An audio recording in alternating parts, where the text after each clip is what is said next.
Good afternoon and welcome to today's assembly. Yesterday morning and again in the evening I saw most of the pre-prep and junior children going into and then leaving school. The majority of 3-year groups have been coming here since the start of this half term, but we were able to bring back the other 4-year groups yesterday, and it was lovely to see them streaming back into school. One little girl was so excited that she hadn't been able to sleep the night before. Parents were pleased, and obviously staff were too. But why, you might ask? Was it the prospect of working in school rather than at home, or seeing their teachers? Perhaps it was, but I suspect a big factor was that children were keen to see each other again, to be in school together with their friends. And I have to say that whilst you're learning well at home during lockdown, and we've been really impressed at how well many of you have adapted to this new way of working, it does worry me that this strange existence that you've had forced upon you since March could be rather lonely. Not least because you're not spending your days away from home in the company of friends. You can see each other online, but there is something, I believe, about being in the physical company of each other. Friends and family can mean everything.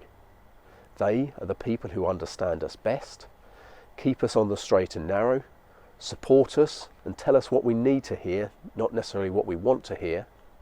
They're the people who are loyal to us, make us happy and sad, and from whom we get so much and to whom we want to give back. They're the people in our lives we care about most and the people who care about us.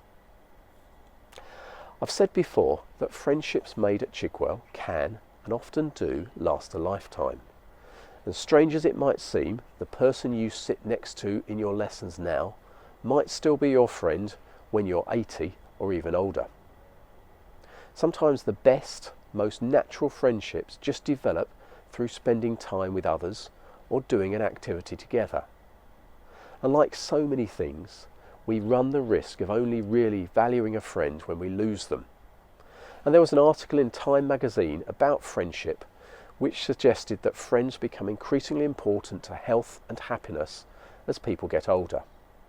Indeed, having supportive friendships in old age was found to be a better predictor of well-being than having strong connections with members of our family. I found this surprising, and you might too, but the Time magazine reported 2 studies about relationships.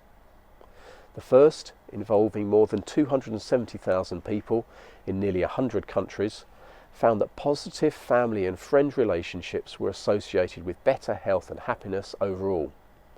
But at advanced ages, the link to high levels of well-being remained only for people who reported strong friendships.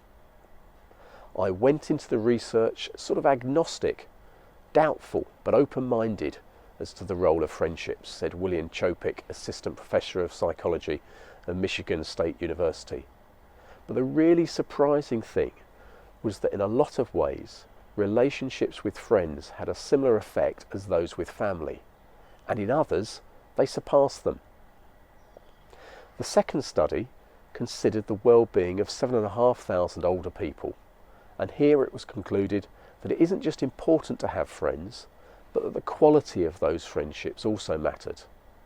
As you might have guessed, if friendship improves the well-being of the elderly, the better the friendship, the greater the impact on their well-being. The benefits of having close friends are greater for older people because by that point those friendships may have stood the test of time. But don't our friendships change over time as we grow and mature ourselves, as our lives move on? Someone once said that if you're not embarrassed by the person you were 10 years ago, you aren't living life deeply enough. In other words, as we take opportunities and have new experiences, we change.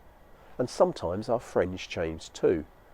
But perhaps our very closest friends remain because they share our interests or really value us for who we are as individuals.